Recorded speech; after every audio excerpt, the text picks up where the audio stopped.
Amis de la culture, bonjour, vous êtes bien à la télé de Lyon, dans l'émission Top Culture. Alors aujourd'hui, nous recevons Dominique Vallée, qui est éditeur, auteur, scénariste, dessinateur. Il va nous expliquer pourquoi tout ça. Il n'y a pas d'émission sans régie. Aujourd'hui, à la régie, il y a Théo, il y a Marc, il y a Johan, qui dit bonjour. Et puis alors, il n'y a pas d'émission non plus sans invité. Donc il est temps d'aller le rejoindre. Je crois que je prends mon matériel. Suivez-moi. C'est parti.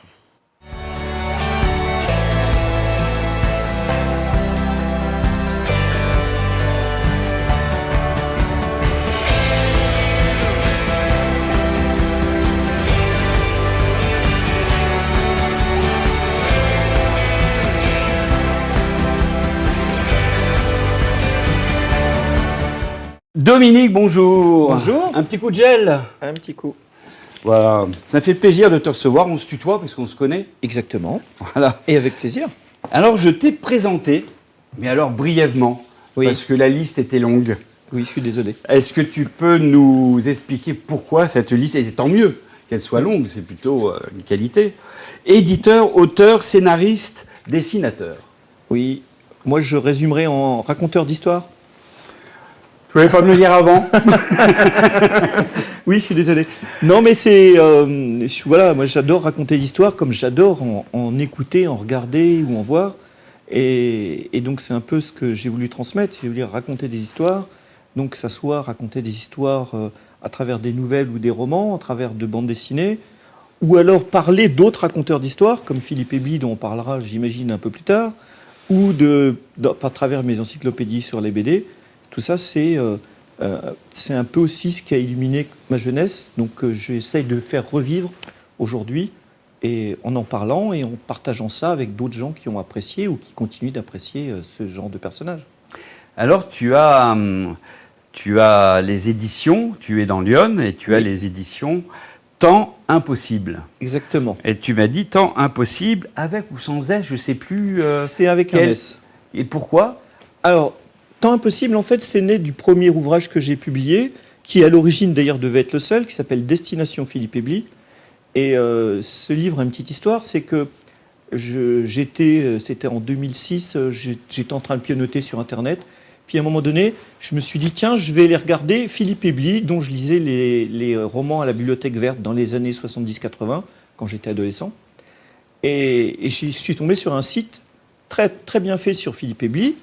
Et chose que je ne fais, mais alors absolument jamais, j'ai envoyé un message au webmaster en disant « Ton site est très bien, tu devrais en faire un livre ».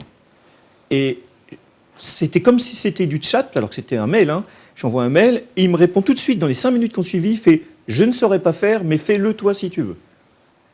J'étais devant mon écran, j'ai hésité 5 secondes, j'ai renvoyé un mail, je suis d'accord, mais il me faut l'adresse de Philippe Ebli et toutes les informations dont tu disposes pour que je puisse l'intégrer. Et c'est comme ça que j'ai d'abord rencontré Philippe Ebli, relu tous les romans que je n'avais pas lus depuis 30 ans, et que j'ai écrit sa biographie. Je suis allé le voir en Belgique, parce qu'il habitait à côté de Liège, et je l'ai rencontré.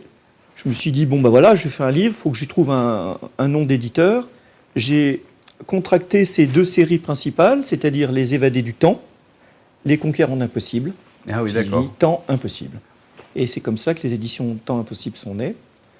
Puis comme quand j'ai été le rencontrer à Liège, son éditeur de l'époque a fait faillite, c'est-à-dire que c'était plus la Bibliothèque Verte, c'était une autre maison d'édition qui a fait faillite à ce moment-là. Je lui ai dit, bah, écoutez, si vous voulez, je suis allé au bluff, hein, j'avais édité 0 bouquin. Hein. Je lui ai dit, si vous voulez, je deviens votre éditeur. Là, je m'attendais à ce qu'il m'envoie bouler gentiment, parce que c'était un monsieur très très gentil. Mais je lui ai dit, voilà, si c'est pas sérieux, il ne me connaît pas, je lui propose d'être son éditeur, il va me dire non. Il m'a dit oui. Et c'est comme ça que j'ai édité par la suite ces 3 derniers livres, c'est moi qui les ai édités. Qu'on pourrait résumer par le plus dur, c'est d'oser. C'est ça. c'est exactement ça, et c'est un peu ce qui caractérise un peu mon parcours, c'est-à-dire que j'étais pas prédestiné à être éditeur ou être auteur. J'ai grandi dans la puisée profonde. Mes parents ont été ouvriers, donc voilà, j'avais aucune prédisposition, pas de connaissances dans le showbiz, et j'ai fait beaucoup de choses juste en osant. Par exemple, j'ai commencé à écrire des articles dans une revue. J'ai envoyé un mail en disant, si vous voulez, je vous écris un article. Pareil, je pensais qu'ils allaient me dire non, ils m'ont dit oui, et ça fait 20 ans que ça dure. Bah, disons tant que tu poses pas la question, c'est un non. Exactement. Voilà. Et en osant, des fois on peut avoir un non, hein, ça m'arrivait aussi d'avoir des noms. Mais quand on a un oui, voilà, c'est parti. Et donc ton parcours. Alors, si mon tu parcours pouvais- d'écriture, Ton parcours, là tu habites à Ormois, c'est ça, j'habite à dans Ormois. Lyon. C'est ça, à côté de Migène. Et tu as toujours habité dans Lyon ou J'habite dans Lyon depuis que j'ai l'âge de 6 ans, parce que en fait, moi, je suis originaire du nord de la France. Je suis né en Belgique, donc pas du tout dans Lyon, Où ça? à Lyon. Menin, en Belgique. D'accord. Et donc, je suis arrivé dans Lyon à l'âge de 6 ans, et puis depuis, je suis resté là. C'est devenu ma terre d'adoption, quoi. Je comprends. Et alors après, si c'est mon parcours d'écrivain, c'est depuis tout petit, j'adorais lire, je lisais un peu de tout, des romans, des BD. Et à l'âge de 10-12 ans, j'ai commencé à écrire des faux romans de Jules Verne, c'est-à-dire à la manière de Jules Verne, que j'écrivais moi-même, que j'écrivais à la main sur des feuilles. Et quand j'avais à peu près 12 ans, j'avais demandé une polycopieuse pour enfants, et je polycopiais moi-même mes livres. Ah oui. J'étais déjà un peu éditeur, même si, évidemment, c'était à genre 5 exemplaires, quoi. Et je filais ça à mes copains. Donc c'était mes premiers pas dans l'écriture et l'édition. Et qu'est-ce qui t'a fait vraiment démarrer dans l'écriture, dans les éditions en tout cas? Après, plus tard, je me suis mis à écrire beaucoup de nouvelles fantastiques et de science-fiction que j'ai envoyées à différentes revues. Donc j'ai été publié un petit peu partout, en France, en Belgique, au Canada, et dans quelques anthologies aux éditions de l'Œil du Sphinx. Et puis après, c'était l'épisode avec Philippe Ebli qui m'a lancé d'abord dans l'édition. Et en fait, par la suite, quand j'ai commencé à faire de la BD, parce qu'à côté de ça, je fais aussi de la BD, je me suis dit, voilà, j'ai une structure, je vais l'utiliser pour éditer mes albums BD. Et donc, j'ai démarré ainsi ma série qui s'appelle La vie des héros, où je fais des parodies de personnages en version très enrobée, on va dire. D'accord, ça on devait... tu m'avais dit que tu écrivais, c'est hebdomadaire ou c'est mensuel? Mais les articles que je fais, c'est mensuel, c'est tous les mois. Donc je viens de terminer, d'ailleurs, ce week-end, j'ai terminé mon article qui va paraître dans 2 mois. Et c'est dans quelle revue? Alors, Excuse-moi. ça paraît dans la revue qui s'appelle... Avant, ça s'appelait Captain Swing, et maintenant, ça s'appelle Super Swing. D'accord. Pourquoi? Alors, c'est parce que le personnage s'appelle Captain Swing. Le héros de la revue s'appelle Captain Swing, et ils ont fini ses aventures, et là, il les réédite à un format plus grand, donc c'est pour ça Super Swing, parce que c'est plus grand. Et donc à chaque fois, chaque mois, tu écris une petite aventure de Super Swing. Non, j'écris un article historique sur la BD. C'est-à-dire, je prends un ancien personnage qui est paru chez cet éditeur-là, et j'en fais l'historique. Donc, je parle de ses auteurs, d'où c'est paru. Si c'est au départ, par exemple, le dernier article, c'était une BD italienne, donc je dis où c'est paru en Italie, de quelle époque. Après, je raconte de quoi ça parle, etc., etc. Ah, intéressant. Intéressant. Mais tu fais aussi des BD, je crois. Et je fais des bandes dessinées. Et tu as, alors, tu nous as amené plein de livres. Oui. Mais avant, j'aurais souhaité, si tu es d'accord, de parler de Philippe Ebli. Oui. Ebli, c'est ça, comme le blé. Qui a été quand même très important pour toi. Donc c'est lui qui a un peu démarré. Complètement. Le fait d'oser aller vers lui, ceux qui te cherchent aussi, vous vous êtes retrouvés au milieu, on va dire. Exactement. Alors, Philippe Ebli, c'est un auteur c'était un de mes auteurs fétiches quand j'étais adolescent. Donc, je lisais ça à la Bibliothèque Verte. Donc, c'était le seul auteur de la Bibliothèque Verte qui faisait de la science-fiction. Comme je suis assez féru de science-fiction, ça m'a donné envie. Et je lisais ça. Et d'ailleurs, je me rappelle quand j'étais à la bibliothèque du collège, quand j'étais en 5e, la prof de français me disait « Mais t'es trop petit pour lire ça ». Puis quand j'étais en 3e, elle dit « Mais t'es trop grand pour lire ça ». D'où j'en déduis qu'il fallait lire qu'en 4e. J'ai continué. Il en a écrit pas mal quand même. Il en a écrit 20. Il a écrit 20 livres. Mais donc, en combien de temps? Parce que si à 11 ans on est trop petit et à 11 ans et demi on est trop grand. Alors il a écrit de 1971 à la Bibliothèque Verte, de 1971 à 1996. Parce qu'après, on a publié ensemble des livres, donc c'était de 2008 à 2012, on a publié ensemble 3 livres. Et on peut toujours les trouver chez toi. Et on peut toujours les trouver chez moi. Alors, il y a une chose, moi, que j'ai bien aimé, en tout cas, j'ai rencontré Sandra, qui est chez toi. Sandra aussi. Amani, donc. Voilà. que Amélie, je vais l'appeler Amélie, Oui, si tu oui. peux vraiment. Elle t'en veut Voilà. terriblement d'ailleurs. Elle m'a dit crève-lui les pneus si tu peux. J'ai pensé à la CPAM ou je sais pas trop quoi, je suis désolé. Oui. Donc c'est Amélie. Et donc j'ai reçu il y a 15 jours, C'est ça. il me semble. Et donc voilà, si tu peux lui faire un bisou et m'excuser. Je vais essayer. Et donc elle m'a dit que dans tes éditions, tu choisissais pas n'importe comment tes auteurs. Oui. D'une part, et deuxièmement, tu as choisi de travailler avec des locaux, on va dire, sans parler espagnol, bien sûr. Oui. Il y a des bibliothèques, je suppose, Alors, oui, effectivement. Alors, chez Temps Impossible, on a essayé de faire le choix de d'abord travailler avec des auteurs locaux. Donc, la plupart des auteurs sont bourguignons. Je crois même qu'il n'y a que des auteurs bourguignons. Donc, pas seulement de Lyon. Des fois, on va jusqu'à la Saône-et-Loire ou la Côte d'Or. Mais en tout cas, des auteurs bourguignons. Et on essaye, dans la mesure du possible, évidemment, de travailler avec les libraires locaux, de préférence à travailler avec quelques grands distributeurs dont le nom commence par A. Et aussi, même au niveau des imprimeurs, parce qu'on travaille avec plusieurs imprimeurs en fonction de ce qu'on imprime, mais l'imprimeur avec lequel on travaille le plus, c'est les imprimeries de La Ballerie, qui sont à Clamecy, donc qui sont aussi des locaux. Et comment tu fais alors tu vas dans les salons, tu vends dans les salons, Oui. Tu fais des dédicaces dans les bibliothèques, dans les librairies. C'est ça. Les bibliothèques municipales aussi peut-être. Oui, on fait pas trop des dédicaces, mais on fait souvent des interventions, des choses comme ça. On présente un petit peu, notamment quand je parle de mes encyclopédies sur la BD, les bibliothèques les aiment bien parce qu'après, ils les mettent dans la bibliothèque, c'est des ouvrages de référence. Donc ça leur permet d'expliquer un peu aux jeunes qui fréquentent la bibliothèque un peu comment se passe le métier d'édition et en même temps d'avoir en plus des ouvrages supplémentaires à mettre dans la bibliothèque qui sont des ouvrages de référence. Est-ce que tu fais vraiment une question, des interventions dans les écoles? Ça m'arrive aussi effectivement. Quand par exemple ils ont étudié La lueur de vivre, ça m'est déjà arrivé de parler de mes écrits, de répondre aux questions des jeunes lecteurs sur ce qu'on a écrit. C'est assez instructif et intéressant parce que ils ont des questions auxquelles on ne s'attend pas. Et des fois, on est un peu décontenancé, mais c'est bien d'avoir des retours. Parce que le problème quand on est écrivain, c'est que on est seul face à son écran ou sa feuille de papier et on n'a pas beaucoup de retours. On a le lecteur qui achète, mais on ne sait pas après s'il a aimé ou pas aimé. Il n'est pas souvent là pour nous dire le livre était génial ou le livre était vraiment pas terrible. Justement, comment tu fais? Parce que tu écris, oui. Tu édites, tu es ton premier lecteur. Oui. Qui est ton deuxième lecteur alors?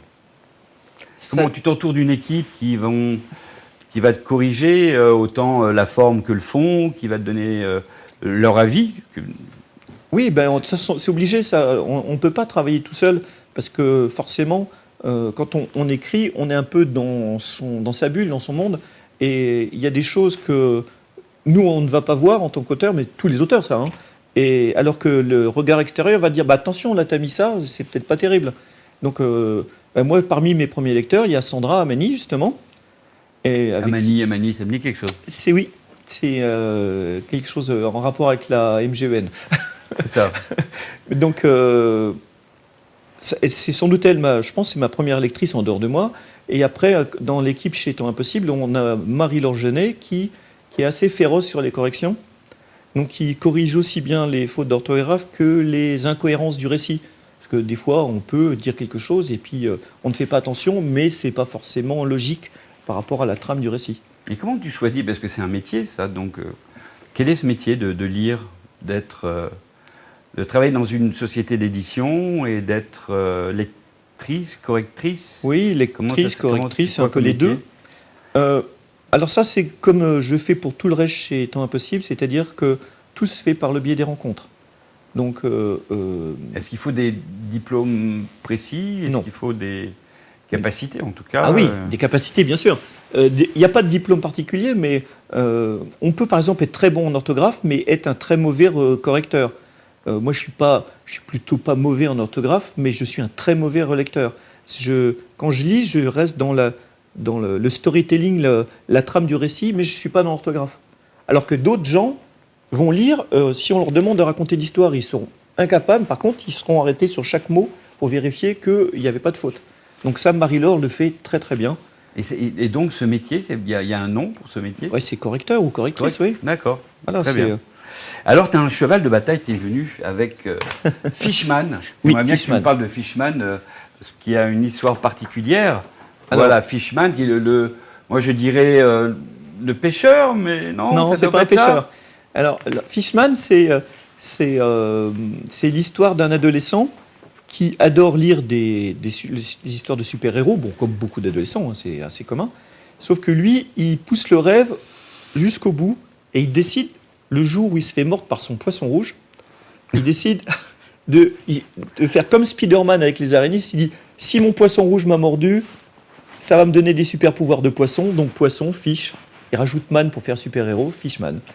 Et il habite à Auxerre, et on le voit déambuler dans les rues d'Auxerre avec son chien, à qui il met une cape, parce qu'un super-héros qui est correct, il a forcément un accessoire, donc son chien a une cape, et ils essayent d'aller pourfendre l'injustice dans les rues d'Auxerre, sauf qu'il n'a aucun super-pouvoir, il n'est ni très fort, ni très intelligent, et donc les choses ne se passent pas exactement comme il voudrait. Et puis s'il est surtout comme les poissons rouges, il n'a pas beaucoup de mémoire. Et il n'a pas beaucoup de mémoire. Ça fait d'ailleurs l'objet d'un gag. Et donc ça, c'est quelque chose qu'on a développé avec un dessinateur d'Auxerre, d'ailleurs, qui s'appelle Romain Gondy. Malheureusement, Romain a décidé d'arrêter. Donc là, je suis en contact. On va relancer le personnage avec un autre dessinateur. Très bien, tu nous tiendras au courant. Et c'est tout frais. Hein, je viens avec d'avoir plaisir. la On a dernière le temps. planche. Serait ça. Voilà. On a le temps. J'ai envie, qu'est-ce que ça passe vite le temps. J'ai envie de Oui, tu me disais que parfois tu écrivais, tu mettais une ambiance musicale. Oui, moi j'aime bien. Après, il y a des gens qui sont capables, comme Sandra ou J.K. Rowling de Harry Potter, d'écrire dans un café. Moi, je suis totalement incapable de faire ça dans le brouhaha. J'y arriverai pas. Et est-ce que l'ambiance, si tu mets du jazz, tu vas écrire autre chose que si tu mets du Bach ou si tu mets Led Zeppelin, par exemple? Ah oui, complètement. C'est pour ça j'essaye de choisir un type de musique. Donc déjà, il ne faut pas que ça soit en français, parce que sinon je suis accaparé par les paroles. Donc ça m'embête. Alors j'écoute aussi de la musique avec des chanteurs français, mais pas quand j'écris. Donc Il y a des paroliers français, on comprend rien. oui, mais je les écoute pas ceux-là. Mais donc Tu choisis la musique d'abord? je choisis la musique, mais j'ai un peu des groupes fétiches qui me permettent de. J'aime bien une musique qui soit assez rapide, parce que si la musique est assez rapide, je tape en rythme, donc j'écris plus vite. Ah d'accord, bien. Donc moi je Comme sais quoi? que Comme j'aime qui? bien par exemple écrire avec du Alphaville, un groupe allemand qui fait de la pop, et Alphaville c'est bien parce que j'écris assez vite et donc je me laisse porter par le rythme. Et c'est quelque chose que j'aime bien. Écrire en silence, j'aime pas, je trouve que ça me bloque un petit peu. Alors que la musique, ça me débloque mes chakras. Très bien. Et est-ce que le silence après ton groupe allemand, c'est toujours la musique de ton groupe allemand? Oui, je suis pas sûr. Mais... Et ceci dit, Alphaville, c'est comme une référence au film de Godard. D'accord, mais je ne s'appelle connaissais pas Alphaville. du tout, mais je vais écouter maintenant et je penserai à toi. Et qu'est-ce que Godard a fait? Donc Alphaville, un film de science-fiction. Alors Godard et science-fiction, a priori, Alphaville, c'est une anti-utopie, donc une dystopie qui a été réalisée en film par Godard. D'accord, très bien. C'est je savais quasiment impossible à trouver. Moi, j'ai jamais réussi à le voir. J'ai vu des extraits, mais le voir en entier, j'ai pas encore réussi. pas. No comment. Ben, on va terminer par une petite question. Oui. Voilà, attention, la petite question quand même. Si tu avais 3 livres à choisir. Alors, 3 livres à choisir. On va parler peut-être des livres qui m'ont le plus marqué. Donc, en numéro 1, forcément, c'est 1984 de George Orwell. Surtout en ce moment, oui. Exactement, parce que c'est un livre qui fait très peur quand on le lit. Et ce qui fait encore plus peur, c'est qu'on s'aperçoit que la réalité réussit même à dépasser ce que Orwell a écrit. C'est assez effrayant. Mais là où c'est encore plus malin, c'est que dans Orwell, les gens étaient contraints, alors qu'aujourd'hui, les gens sont volontaires pour tout donner d'eux-mêmes.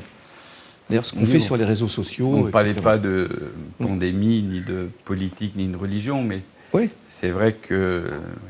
que ça soit les réseaux sociaux, on donne toute notre vie privée, mais on le fait volontairement. Voilà. Oui. Alors que dans Orwell, c'était pas volontaire. Les gens étaient un peu contraints de le faire. Tandis que ce qui est assez magique de notre société, c'est qu'on le fait et on le fait de nous-mêmes. Il y a eu la peste aussi. La peste et 1984, qui ont été réédités fortement. Ouais, c'est vrai. Alors, en plus, 1984 est maintenant libre de droit depuis à peu près un an. Et ce qui fait qu'il y a eu beaucoup d'adaptations en bande dessinée. Et je sens que je vais investir parce que c'est vraiment... c'est un livre qui m'a totalement retourné quand je l'ai lu, et c'est vraiment un film qui reste gravé quelque part chez moi. C'est vraiment. Après, dans les autres livres, évidemment, Les Trois Portes de Philippe Ebli, qui rejoint un peu ce que j'ai fait avec lui. Et Les Trois Portes, c'est un livre que je trouve un peu magique parce que dans chaque chapitre, il y a une nouvelle idée qui est incroyable. Et je ne sais pas comment il a fait, il doit y avoir une vingtaine de chapitres, et il y a 20 idées totalement incroyables. Rien qu'une, à un moment donné, les héros sont face à un livre, et c'est un livre qui est magique dans la mesure où quand on l'ouvre, la première fois qu'on l'ouvre, on tombe sur ce qui va nous arriver. Mais si on le referme, on ne retrouvera plus jamais la page de ce qui nous est arrivé. Et évidemment, le héros tombe dessus, il ne fait pas attention, il le referme, et après il essaye évidemment de savoir ce qui va lui arriver, et il ne le retrouve jamais. Et plein d'idées comme ça, ou un endroit où le temps va à l'envers. Enfin bon, il y a vraiment plein de choses. Et c'est un livre qui est vraiment qui est magique. Et un troisième? Et en troisième, je pourrais citer Chanson pour l'IA de J.R.R. Martin, donc l'auteur qui s'est fait connaître par Game of Thrones, mais que moi j'aime depuis fort longtemps, parce que Chanson pour l'IA date de 1982. Et c'est un recueil de nouvelles. Et chaque nouvelle est plus... incroyables les unes que les autres. Cet écrivain est magicien. En fait, je voulais te poser la question sur les 3 livres de ta collection. Je t'ai laissé dans ta lancée parce que c'est intéressant. Et dans tes éditions, alors, ça va être dur, ça, hein? Ah, c'est très difficile. Forcément, Destination Philippe Ebli, c'est le premier. C'est celui qui a tout lancé. Donc sans lui, rien n'existerait. Après, BD de kiosque et science-fiction que j'ai ramené parce que ça m'a permis de rencontrer Voilà, celui-là celui-là, qui m'a permis de rencontrer Jean-Pierre Dionnet. Il est temps, parce que la régie, ça fait depuis tout à l'heure qu'ils me disent « Montre ce que l'on met à l'écran !» Voilà. Exactement. Donc ce livre qui m'a permis de rencontrer Jean-Pierre Dionnet, parce que Jean-Pierre Dionnet, quand j'ai sorti ça, moi j'ai sorti ça encore une fois dans mon coin en pensant que ça allait intéresser 20 collectionneurs. Et Jean-Pierre Dionnet, on lui a offert, il a adoré, et du coup j'ai été nominé au Grand Prix de l'Imaginaire en 2012. Et depuis, il a été réédité 2 fois. J'ai rencontré Jean-Pierre Dionnet, je lui ai offert, on a discuté. Jean-Pierre Dionnet, comme créateur de Métal Hurlant, qui faisait l'émission Sex Machine à la télé avec Philippe Manœuvre. Voilà, c'était une belle rencontre. Pour les jeunes, ça. Oui, c'est pour les jeunes. Oui, peu importe, c'est pour tout le monde.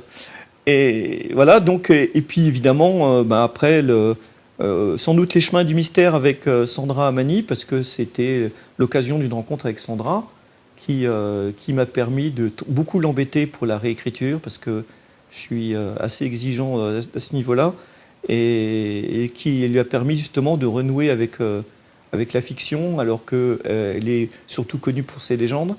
Et donc, je suis très content et très fier de l'avoir ramené un peu vers la fiction, en espérant, parce qu'on a différents projets ensemble, notamment des légendes toujours sur le Pays d'Oth, mais on a aussi un projet de livre à 4 mains sur la colonie, qui avait une colonie de vacances à Ormois, et j'habite juste en face, et de faire un polar qui se passerait à la colonie de vacances d'Ormois.